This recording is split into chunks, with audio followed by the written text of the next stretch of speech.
para ayudarnos en este proceso de formación continua. ¿Okay? Y por supuesto también damos la oportunidad a los estudiantes de los últimos ciclos que se involucren en este proceso de mejora continua de nuestra praxis profesional. Hoy día tenemos la participación, la ponencia del doctor Miguel Alcántara, un reconocido colega nuestro de mucha trayectoria ya tanto como expositor como especialista en el área de patología clínica. Va a darnos la posibilidad de recibir esta información que es muy densa, ¿no? Es muy amplio, pero bueno, gracias a la pericia, a la experiencia del doctor, lo va a condensar en una exposición en la que tengamos nosotros la oportunidad de preguntar lo que necesitemos afianzar en esta parte de la especialidad. ¿Okay? Gracias a la empresa privada que siempre nos apoya, ¿no? Además de Berlines, además de Grotto, nos apoyan empresas como por ejemplo Raifo Biotech, que es la empresa que auspicia la presencia del doctor Miguel esta noche. Y bueno, siempre tenemos los regalos, ¿no? El sorteo de las canastas que ofrecen Berlines. ¿Okay? Entonces, sin más preámbulos, recibamos con un fuerte aplauso al doctor Miguel Alcántara.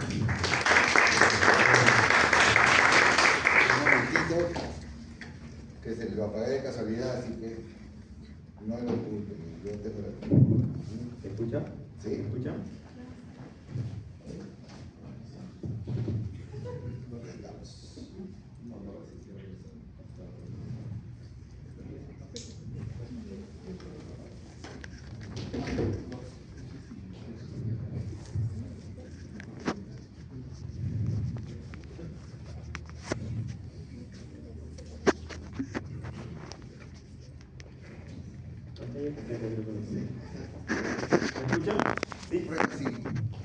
No, si funciona, eso sí, te escucho bien, no, el pasado.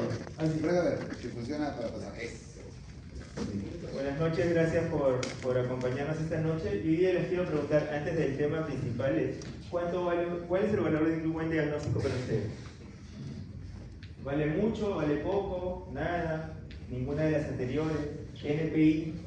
¿Cuál es la opción que ustedes escogen? ¿Saben qué es NPI, no? ¿Cuál de todas es la que ustedes escogen? Creo que todos estamos de acuerdo que vale mucho, ¿no? Nuestro diagnóstico vale mucho. Pero ¿cómo llegamos a ese diagnóstico? Con un tratamiento alternativo múltiple, le pongo todo a ver cuál le liga al paciente. Yo soy de la escuela antigua, mi ojo biónico o mi ojo es infalible y el método del ojímetro, o hacemos medicina basada en evidencia.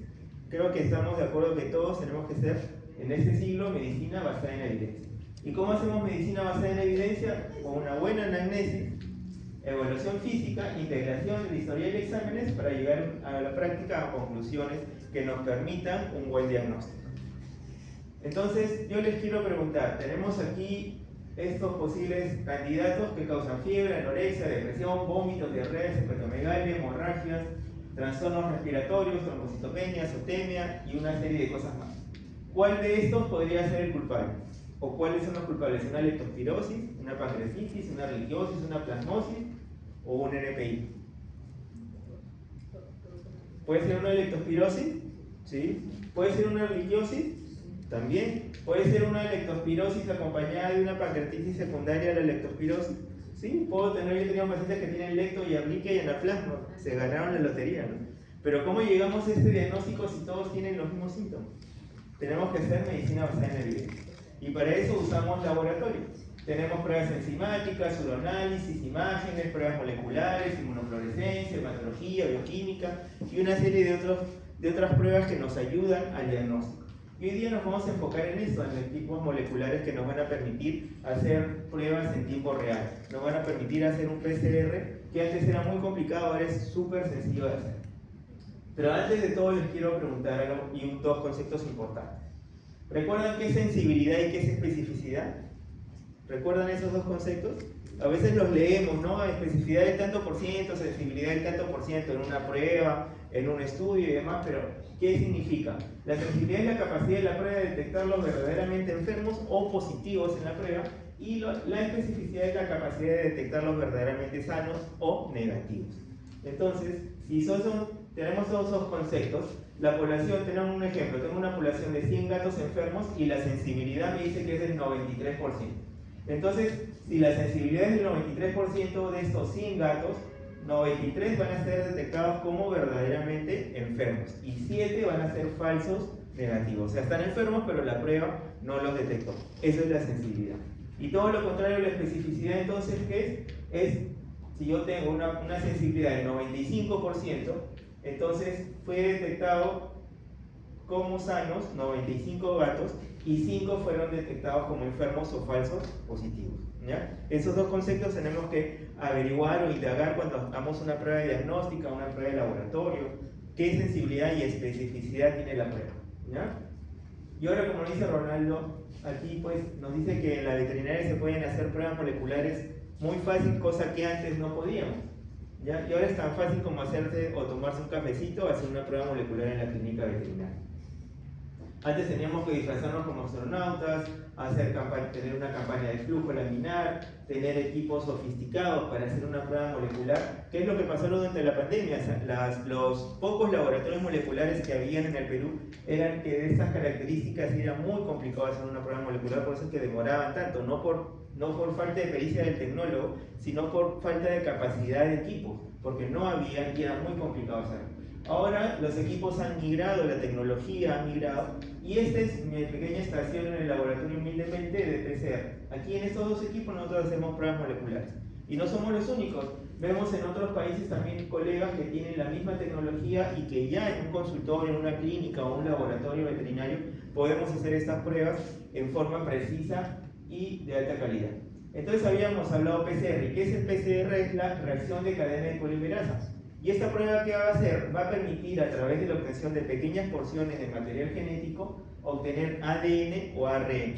¿Ya? ¿Y qué va a hacer? Esta cadena bicatenaria de ADN o de ARN la va a partir en dos, y de esta cadena van a salir dos, y de esas dos más, y así se va a multiplicar exponencialmente a tener miles de millones de copias. Es como que yo comience con esta silla y al finalizar el proceso de amplificación en la prueba de PCR voy a tener la sala llena de sillitas, porque de una se va a partir y esa se va a dividir y vamos a tener miles de copias, como se ve aquí, ¿no? Entonces habíamos dicho reacción de cadena de la polimerasa. ¿Y qué es la polimerasa? Es una enzima capaz de transcribir el ADN o los ácidos nucleicos. Como vemos aquí, vemos que tenemos una enzima, primero que es la helicasa, que la cadena doble de ADN la rompe y la separa en dos. Entonces yo no voy a tener una cadena bicatenaria, sino dos cadenas monocatenarias. Y una vez que la helicasa hace su trabajo, viene la polimerasa y va a unir esta cadena que fue una cadena monocatenaria. Si encuentra su base nitrogenada, recuerden adenina, citosina, uracilo, guanina, la que le corresponda, sea ADN o ARN, se va a unir a esta y va a hacer como un cierre. La polimerasa va a cerrarlos y va a unir y va a crear una nueva cadena bicatenaria. ¿Ya?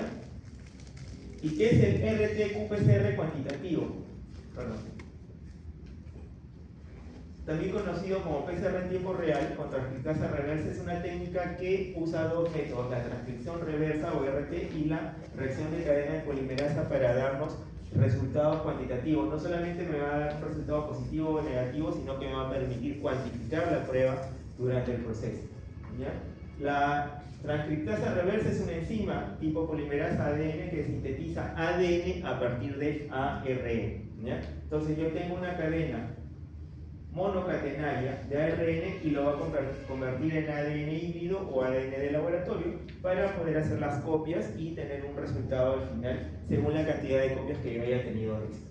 Entonces en el mercado existen dos tipos de PCR, el RT-PCR punto final y el RT-qPCR cuantitativo. ¿Ya? Eso es importante recordar porque cuando llamamos al laboratorio y nos dicen, sí, ya tengo pruebas moleculares, ya puedo hacer PCR, tenemos que saber qué tipo de PCR nos están ofreciendo porque hay una diferencia abismal entre una y otra. ¿Ya? Entonces el RT-PCR punto final, el proceso de amplificación, la detección se realiza en la amplificación al final de la prueba. Entonces esto me va a decir un resultado cuantitativo, me va a decir positivo o negativo, no me va a decir un cuánto, simplemente va a decir positivo o negativo. En cambio el RT-qPCR cuantitativo es el proceso de detección se hace durante la amplificación. O sea, yo solamente no voy a tener un positivo o un negativo, sino que voy a ver la reacción que se da, y eso nos va a servir un montón, porque aquí esta gráfica de aquí, al final de la charla, ustedes van a ver que es importantísima el saber interpretar. Entonces todo comienza por el primer paso, que es la extracción de los ácidos nucleicos. Yo no puedo amplificar algo si no tengo ADN, si no separé, si no purifiqué o no extraje ADN, ¿ya? Entonces, ¿cómo se hace esto? Anteriormente se hacía por dos métodos prácticos que existían, las perlas de Cheles y el basado en columnas. Pero estos métodos son muy inespecíficos, muy laboriosos, y la cantidad de material genético que se obtiene es muy poquita, ¿ya? Sea por Cheles o por columnas, es mucho el trabajo que hay que hacer, y la cantidad de material genético que se obtiene es muy poco, ¿ya? Entonces, ¿qué podemos concluir de estas pruebas? Que tienen menor sensibilidad, que es importante, habíamos dicho que la sensibilidad es importante, menor cantidad de ácidos nucleicos obtenidos. Entonces, si yo tengo poco material genético obtenido, la replicación de ese también va a ser poca, así que es importante eso, ¿ya? Y mayor probabilidad de error humano, porque interviene mucho la mano del técnico, del tecnólogo que está procesando. Después tenemos la extracción basada en métodos magnéticos. En este proceso los ácidos nucleicos se unen a unas perlas magnéticas que son microscópicas, ¿ya? Pero eso permite la purificación de gran cantidad de ácidos nucleicos con pequeñas cantidades. Vemos que en el equipo, esa es una simulación gráfica, pero vemos que en el equipo hay una solución con material genético, y ese material genético está unido a estas perlitas que tienen una sustancia ligante. Y sabemos que la fuerza magnética, yo con un clip, con un imán de pizarra puedo levantar un clip, y tenemos abajo tenemos la gravedad de todo un planeta, ¿no? Pero un imán de pizarra, de refri, se surre en toda la gravedad de un planeta. O sea, es muy fuerte. De repente ustedes han jugado en la playa o han estado construyendo en sus casas con un imán y han sacado en la arena y no quedan unas limaduras de hierro en el imán. Traten de sacarlas todas, no pueden, porque la unión entre esas es muy fuerte.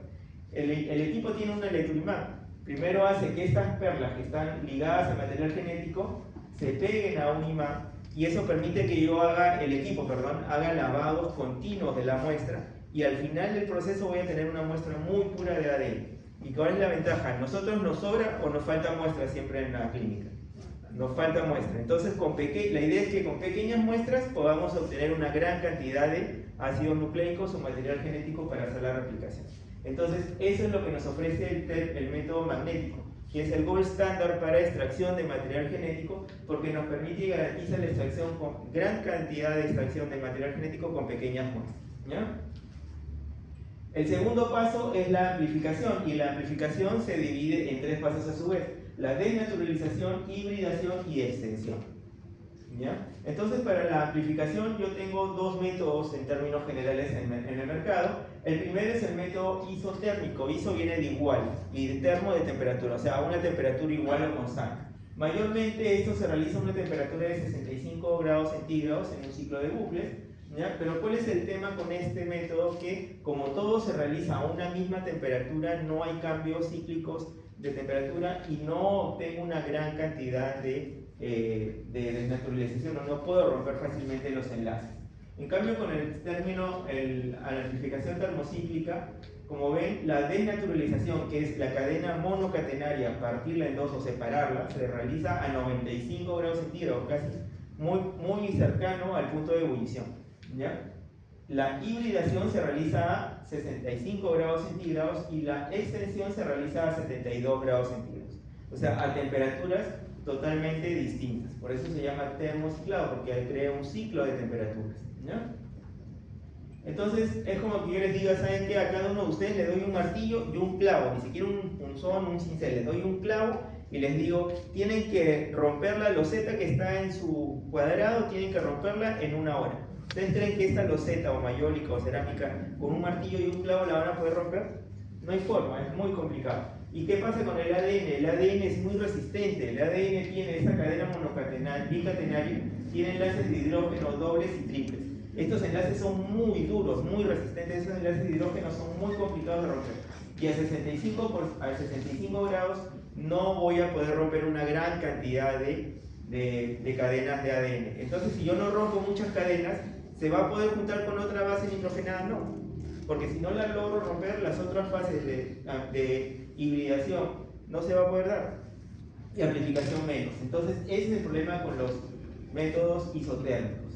En cambio, con el método termocíclico es como que yo les dé a cada uno de ustedes un martillo hidráulico, y les diga rompe la mayólica que está delante tuyo.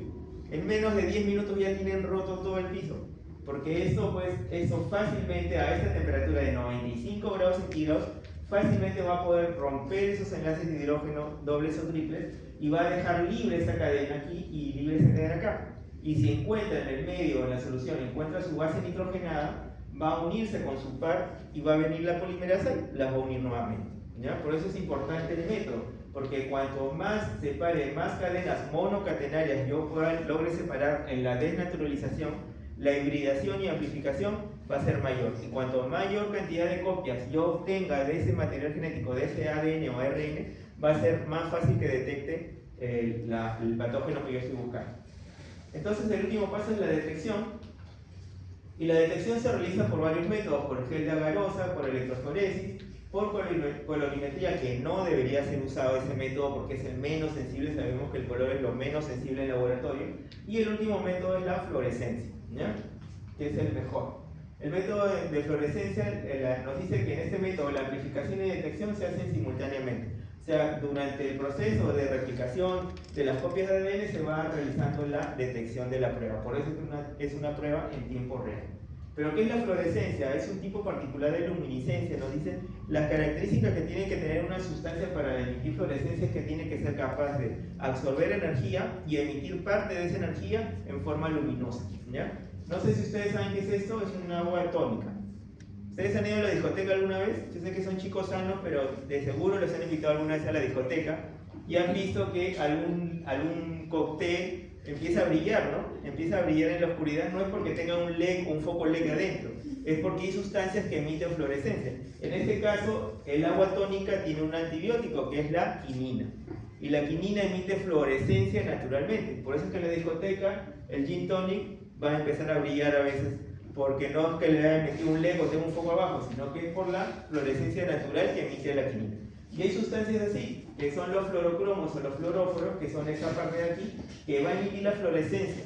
Y los equipos de PCR en tiempo real tienen un equipo que detecta la fluorescencia, que va a emitir la reacción cuando se haga la replicación de las copias de ADN, y esa fluorescencia va a ser la que reconozca el equipo y nos dé un valor numérico, que es el que nos va a dar el valor en tiempo real.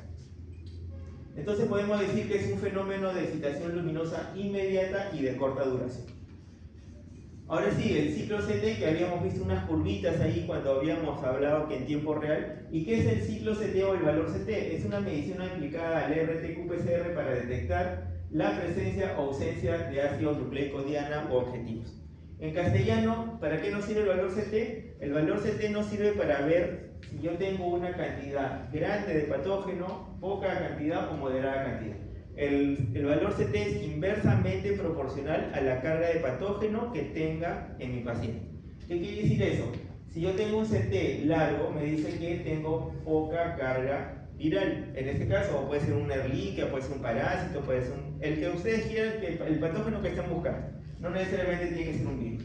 Si yo tengo un ciclo CT muy largo o muchos ciclos CT, es que el equipo le ha costado 37 ciclos de desnaturalización, hibridación y amplificación detectar la presencia del patógeno, ¿ya? En cambio, si yo tengo un CT a la mitad, porque más o menos el equipo hace 40 ciclos, ¿ya? Si yo tengo un CT a la mitad del número de ciclos totales, quiere decir que tengo una cantidad moderada de patógeno. Y si tengo un CT muy corto, quiere decir que el equipo le costó muy pocos ciclos detectar el patógeno. Entonces, tengo una carga patógena muy alta. Y es importante saber si mi paciente tiene una carga patógena alta, baja o moderada. Sí, nos ayuda un montón. Esa es la ventaja que tenemos con esto. Entonces vamos a la práctica, y aquí tenemos un caso de un paciente con distemper que nos dice positivo. Ya sabemos que tiene distemper, pero también necesitamos saber el valor CT. Y vemos que el valor CT, no sé si nota bien, está en 27.73. O sea, está ya por detrás de la mitad de la mitad de los ciclos, que son 40. Entonces, este paciente tiene una carga de patógeno o de virus de distemper alta o baja o moderada. Baja, ¿no? sea, al toque ya lo sacan, que su paciente ya tiene distemper, pero que tiene una carga patógena baja. ¿Y para qué me sirve eso? ¿Qué pasa si yo le hago tratamiento a ese paciente y de aquí a 2 semanas le hago un PCR nuevamente y en vez de salirme en 28 me sale en 13? ¿Aumentó la carga de patógeno? Sí. Entonces yo lo puedo cuantificar, puedo evaluar la carga de patógeno en mi paciente. O de repente ya se mejoró y me sale negativo o me sale en el 37, quiere decir que ya el patógeno está disminuyendo en mi paciente y puedo hacer una evaluación a través del valor CT. Este caso es todo lo contrario, un caso de parvovirus con un CT bastante corto de 13.57. ¿Tiene una carga patógena alta o baja? Alta, ¿no? Entonces, qué miedo porque tiene una carga viral bastante alta.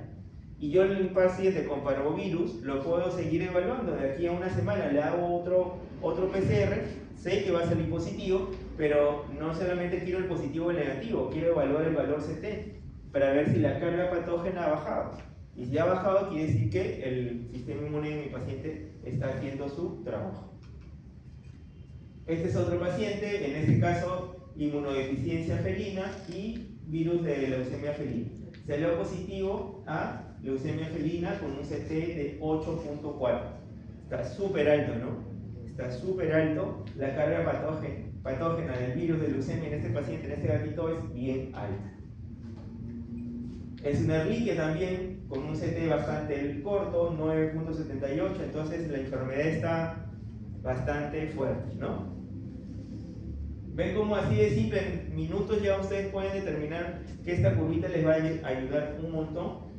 Este es otro paciente con leucemia felina, ¿ya? En este caso vemos que el paciente tiene un valor CT de 16.24, que es también bastante de moderado a alto.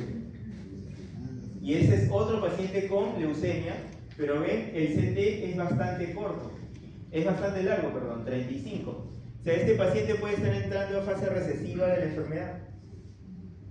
Pues en los pacientes con leucemia sabemos que los gatos son campeones de entrar en fase recesiva y progresiva cuando quieren y las veces que quieran. Entonces, nosotros periódicamente le podemos hacer a nuestro paciente con leucemia un PCR y ir detectando si de repente hace 6 meses lo encontré el valor CT en 22 y ahorita lo encuentro en 34, ese paciente no se curó, pero quiere decir que está entrando en fase recesiva y lo puedo ir evaluando a mi paciente a través de un PCR cuantitativo, ¿ya? Otro paciente con micoplasma, que el CT salió bastante alto. Yo les aseguro que si a este paciente le hacíamos un frotis no va a encontrar ni un poquito, nada, cero. Muy poco probable. ¿Por qué? Porque la cantidad de patógeno que tiene es muy poquita. Pero en el PCR sí me detectó que si bien es un CT bastante largo, pero es positivo la enfermedad, ¿ya? Este es otro paciente con distemper también que vemos el CT en 19.6, que es una enfermedad moderada, o sea, ni muy alta ni muy, está en el centro. Puede ser que el paciente esté en plena recuperación, hay que verlo con eso, obviamente hay que confirmarlo con la anamnesis. Ahora sí vamos a ver unos casitos reales de la vida real. Seymour, 9 años, castrado, vacunas al día, normotérmico, mestizo, vietnamisa, epistaxis desde ayer, heces pastosas, sangres ocultas, decaimiento, en sangre oculta positivo, perdón, TB no positivo, decaimiento, anorexia parcial, deshidratación del 8%. Control de antipulgas se venció hace 20 días aproximadamente. O sea, hace 20 días ya no tiene quien lo proteja. Sabemos que ninguna antipulga protege al 100%, pero hace 20 días ya no tiene nada de protección. Cosa rara, ¿no? Porque los tutores son súper cumplidos, pero suele pasar, puede pasar. Este fue el somograma. Encontramos que había una anemia moderada, incluso hay eritrocitos nucleados por la anemia moderada que tiene. Le hicieron más exámenes, y sale pues algunas anormalidades a nivel bioquímico. Y se le hizo una prueba de PCR para erliquia.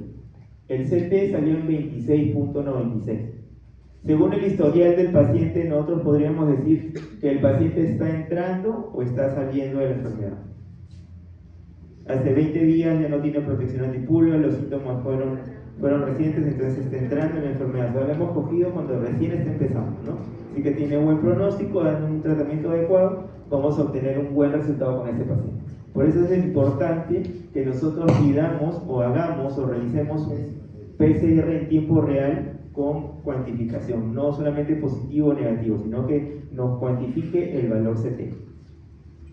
Otro caso, Casper, Schnauzer, macho entero, 6 años, salidas constantes, vacunas al día, antipulgas, paciente llegó con decaimiento, ayer estuvo en la playa, este fue en verano obviamente, vomitó una vez por la noche, esa misma noche presentó decaimiento parcial, amaneció mejor, pero presentó reflejo tusique. Este fue su hemograma, bastante normal, no hay muchas alteraciones salvo las plaquetas, que ya nos dicen una posible hemoparasitosis, pero que tenga trombocitopenia no es igual a la liquiosis, así que quitemos eso de la cabeza. Tenemos la urea ligeramente elevada, pero el paciente está deshidratado, así que no hay mayor cambio ahí. Y le hicimos un PCR con un CT bastante largo también, así que este paciente posiblemente también esté recién ingresando a el cuadro infeccioso. Ya se le hizo tratamiento y como siempre le decimos a los tutores que regrese a las pocas semanas para un control, no, pasan muchos meses para que vean. Pero se le realizó los exámenes bioquímicos y hematológicos y salió todo bien. Pero aquí en este examen, que el paciente confirmado que tuvo Ehrlichia, ya se le hizo su control hematológico, bioquímico y todo está bien, pero ¿qué faltó aquí en ese paciente con Ehrlichia? SDMA, exacto, ¿no? El SDMA, recordar que los pacientes con Ehrlichia, si bien no es el tema, pero no quería pasarlo de alto, es importantísimo hacer el SDMA en los pacientes para determinar si tiene falla renal, porque sabemos que la ehrlichiosis va a causar falla renal en esos pacientes. Este es un examen, obviamente no se va a poner en dónde lo hicieron, pero ven aquí frotis sanguíneo, método de Buffy-Coach, y el hallazgo compatible con cuerpos de inclusión para la Ehrlichia. Le hacen tratamiento, le dan doxi. ¿Qué dicen? ¿Le damos doxicilina o doxiciclina? Levante la mano quien dice sí. Levante la mano quien dice no. Con el que no dijo sí es no. Doctora, ¿le haces tratamiento? No, porque recordemos que los frotis o pruebas de Buffy-Coach o usamos el mejor ojo, igual hay mucho error, mucho falso positivo. ¿Ya? Por eso es que no nos podemos guiar. Es una ayuda, sí. Si me sale el compatible, aquí me sale compatible, yo no me puedo quedar con ese diagnóstico, tengo que confirmarlo con una prueba molecular para decir si en verdad el patógeno está presente o no en el paciente. Esa es otra muestra, el mismo método y el mismo diagnóstico. Le hacemos tratamiento, ahora sí todos dicen, no, efectivamente, negativo nuevamente. ¿Ya? Por eso hay que tener mucho cuidado con eso. Debemos complementar o reemplazar los estudios de frotis por pruebas moleculares. O si ya lo vamos a hacer, igual confirmar el diagnóstico con una prueba molecular.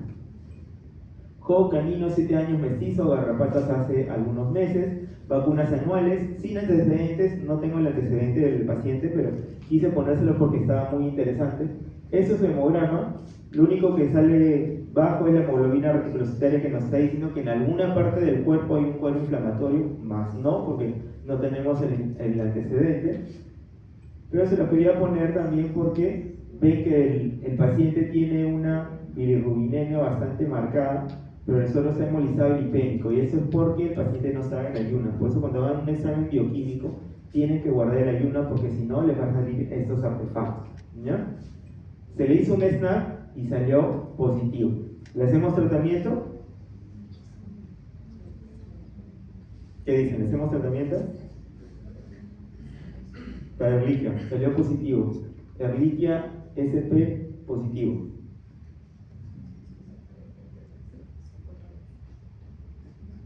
¿Le hacemos tratamiento? ¿Le hacemos tratamiento? ¿Y qué fue malo? Dicen, ¿no? ¿Es posible ese suceso? Anticuerpos. Exacto, ¿no? Los anticuerpos, el SNAP hizo lo que tenía que hacer. Buscó anticuerpos, los anticuerpos van a quedar circulando años.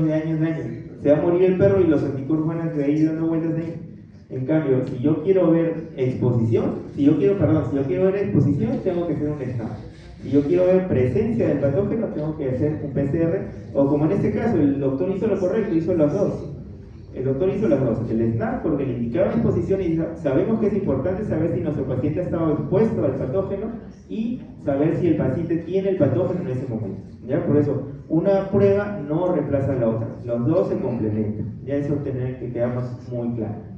Este es un estudio que hicimos en la ciudad de Ica, al sur de Lima, en pacientes para evaluar PCR de parvo y distemper, y encontramos una prevalencia bastante alta de estas dos enfermedades. Estos pacientes fueron al azar, fuimos por la calle, fuimos a un albergue y a los que encontramos por ahí mal parados y que no tuvieran vacuna, muestras, y esas fueron al azar. Y la prevalencia de ambas enfermedades en pacientes asintomáticos fue bastante alta, ¿ya?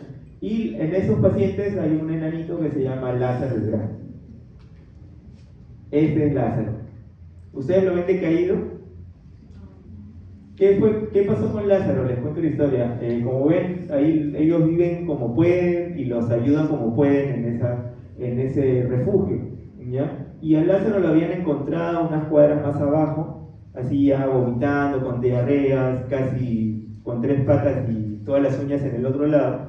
Y lo único que pudieron darle es hidratación y poner antibióticos orales, ¿ya? Pero el enano no tenía nombre y para el estudio teníamos que ponerle un nombre, y como me dijeron su historia, ¿qué nombre le ponemos? Lázaro. Entonces, por eso es que se llama Lázaro, porque literalmente vino de más allá, porque se salvó literalmente solito. Pero ya acá Lázaro estaba súper activo, ya alguien está mirando feo a su compañero, está súper alerta, y le hicimos su PCR también y salió positivo. Paro. Pero el paciente ya estaba comiendo, estaba sano totalmente, ¿no? Pero todavía tenía el virus en el organismo. Si yo lo junto con otro cachorro, ¿le puede contagiar? Sí. Por eso es importante hacer el estudio. ¿Esa muestra de heces? Sí, rectal. Sí. Y salió positivo. Yo la verdad pensé, cuando hicimos el examen, yo pensé que iba a salir, les juro, pensé que iba a salir negativo. Y cuando llegamos al laboratorio, ya todas las chicas estaban pendientes porque les pareció chistoso el nombre. Me dijeron, el doctor Lázaro salió positivo. Y hasta que no lo vi, no lo creí. Pero efectivamente, si vemos su CT ya está bastante largo, ¿no? Entonces Lázaro ya está saliendo de la enfermedad. Simplemente que todavía tiene patógeno, pero su organismo ya está defendiéndose, ¿no? Entonces, perdón, esta no es. Este es otro paciente, Oscar Gato. Esta es su bioquímica. Ah, no, perdón, me equivoqué de casito. Toby, macho, mestizo, entero, 4 años, vacunas hace 3 meses, dieta mixta, antipulgas. Paciente llegó con decaimientos, vómitos eventuales, salidas recurrentes, historial de hemoparásitos hace unos años y con SNAC positivo. Eso es hemograma. La bioquímica, bastante normal. La orina sí, la densidad estaba baja, que posiblemente, pero tenía, la densidad de por sí no me dice que es una falla renal. Y le hicimos un PCR y salió negativo. ¿Qué hacemos? ¿Le hacemos un SNAP? ¿Alguien le haría un SNAP? ¿Valdría la pena hacerle un SNAP? No, porque ya tiene un SNAP positivo y los anticuerpos van a salir saliendo positivos, ¿no? Entonces en este paciente ya sabemos que no tiene que ir por, nuestro diagnóstico no va por un tema de religioso. Tenemos que buscar una leptospirosis o alguna otra causa del patógeno, ¿ya?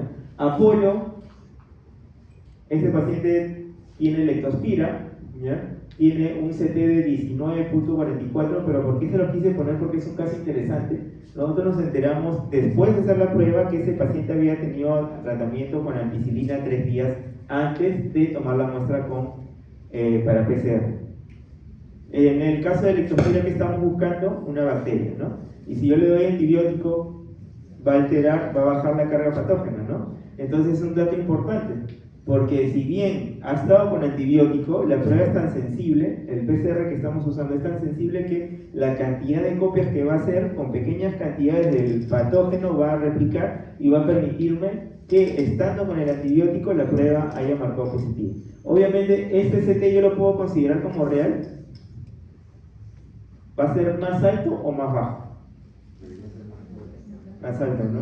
Porque el paciente estaba con una sintomatología bárbara, estaba muy fuerte la infección, sino que el CT aquí bajó porque estaba con 3 días de antibiótico. Pero el CT obviamente sin el antibiótico hubiera marcado fácil el 13 o el 14, ¿ya? Por eso es que tenemos que considerar el historial también del paciente.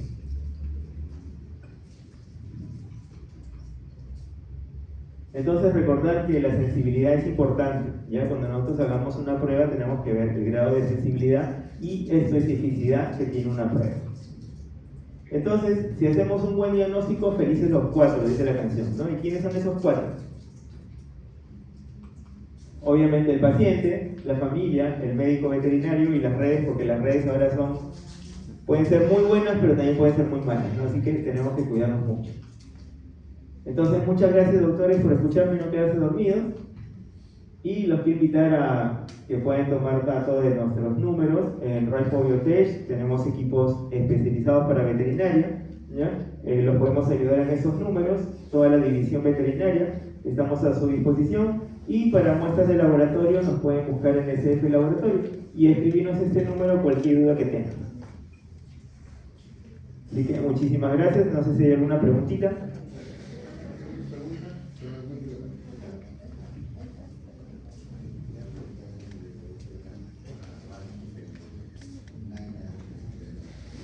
¿Alguna pregunta para el doctor?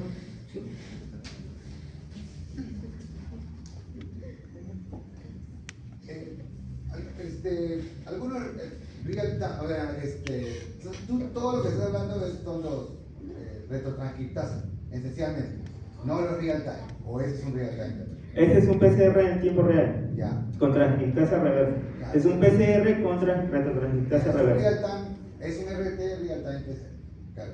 En algunos real time no solamente me dan una curva, sino me dan varias curvas de diferentes colores cuando veo... Eso, efectivamente, es según la cantidad de patógenos que tienen. Sí. Creo que aquí incluso había uno, el último era verdad.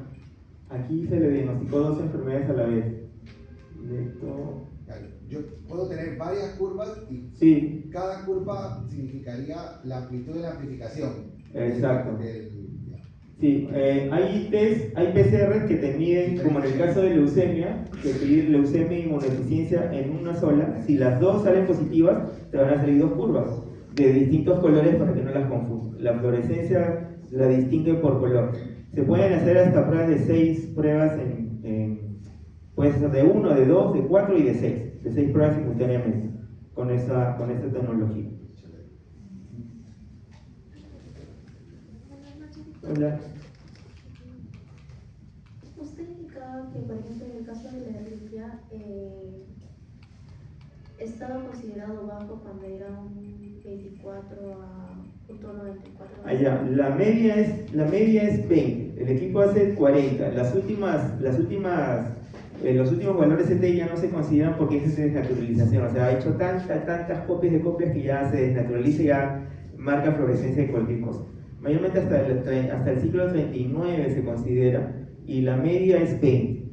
Si tú tienes un CT de 8, 7, 13, hasta 15, 16, es un valor CT muy corto. O sea, el equipo hizo muy pocas réplicas porque cada ciclo CT es un ciclo de amplificación, desnaturalización y de amplificación. O sea, si solamente le costó 13 ciclos decirte es positivo, es que rapidito lo encontró. Es como que yo diga, tengo de aquí hasta donde está la mesa y cuanto más lejos tenga que caminar para alcanzar algo, más me va a costar. En cambio, si yo camino 2 pasos y ya encontré lo que quería, en pocos pasos, entonces está muy cerquita. Entonces, igual el CT, si es muy cortito el CT, quiere decir que la carga patógena es muy alta. ¿Ya? Si el CT es medio, un 20, 22, 23, quiere decir que la carga patógena, sea de lo que sea, estamos hablando del patógeno, porque lo que estamos buscando es el ADN de un organismo, sea un virus, o sea un parásito, o sea una bacteria. ¿Ya? En el caso puede ser hasta un PCR de Giardia, ¿ya? Y estamos buscando un parásito. ¿Ya? Puede ser el patógeno que tú estés buscando. Cuanto menos menos ciclos la palabra costado del equipo encontrar el ADN de ese patógeno, entonces la carga viral ha sido muy alta. ¿Ya? Porque la cantidad de ciclos, si es diferente que yo encuentre en una sala una silla y tenga que replicar todas esas sillas, a que la mitad de la sala ya haya estado con sillas y yo tenga que replicar solamente la mitad de las sillas. Entonces la voy a hacer más rápido que hacer todas las sillas encontrando solamente una. Ese es el valor CT. Cuanto más cortito, recuerden, inversamente proporcional a la carga patógena. Más largo, menos patógeno. Más corto, más patógeno. Y si está en la línea media, en 20, 20 y tantos, por ahí, es que la carga patógena es poca, ¿no? Por eso es que es importante que nos sirve no solamente para el diagnóstico, sino también para la evaluación progresiva o posterior del paciente. ¿Qué pasa si tengo en el caso del paciente que salió con leptospira? Yo tengo al paciente con leptospira y sé que la leptospira, el paciente, después que termine su tratamiento, va a quedar como portador sano por lo menos 4 a 6 meses. O sea, cada vez que levante la pata, va a liberar espiroquetas por él. Y sabemos que es una zoonosis. Si fuéramos en México o en otros países, chicharrón, ¿no? Acá que lo tratamos y nosotros nos exponemos también. Y por suerte logramos sacar al paciente. Pero ¿cómo sabemos cuándo ya no es un peligro público o para la familia o para los demás? Tendríamos que hacer una prueba molecular, un PCR en tiempo real, a los 4 o 6 meses. ¿Y en qué lo haríamos? ¿En sangre o en orina? En orina, ¿no? O sea, la prueba es muy versátil. Tú puedes meterle pruebas de popó, puedes meterle pruebas de sangre, orina. Incluso para la leptospira nosotros hacemos un pool. Decimos, mándame pichi y mándame sangre. Y le hacemos un poquito de las dos y hacemos un pool. Para tener mayor probabilidad de encontrar el bicho. Pues en el caso de distemper puedes mandar hasta líquido cefalorraquídeo. Una vez hicimos un PCR de erliquia de vaso. Le iban a hacer una esplenotomía al paciente por una neoplasia que tenía y el doctor quería saber si el paciente ya había tenido erliquia anteriormente diagnosticada, pero quería saber si el paciente tenía todavía el patógeno en el cuerpo. Entonces coordinamos y antes de sacar el vaso lo ligó, aspiró y de esa muestra de vaso nos hicimos el PCR y salió un valor bastante alto. O sea, ese vaso estaba lleno de erliquias. Fue bastante bonito ese. Bueno, el paciente sigue vivo, ¿no? Así que fue muy bonito ese casito. Pero el valor CT es importantísimo. El valor CT te va a dar muchísima información y te va a garantizar que el PCR que tú has hecho es de alta calidad. ¿Ya? Por eso es que ustedes cuando manden a hacer un PCR tienen que preguntar si es un PCR en tiempo real, cuantitativo o de punto final. ¿Ya? ¿Alguna otra pregunta para el doctor Miguel? Bueno, doctores, muchísimas gracias. O me entendieron todo o no me entendieron nada, como decían. Espero que les haya gustado. Fuerte aplauso Hasta la para el próxima. doctor. Gracias. Ahora pasamos al momento también esperado por el sorteo de la canasta. Sí, vamos a sortear la canasta.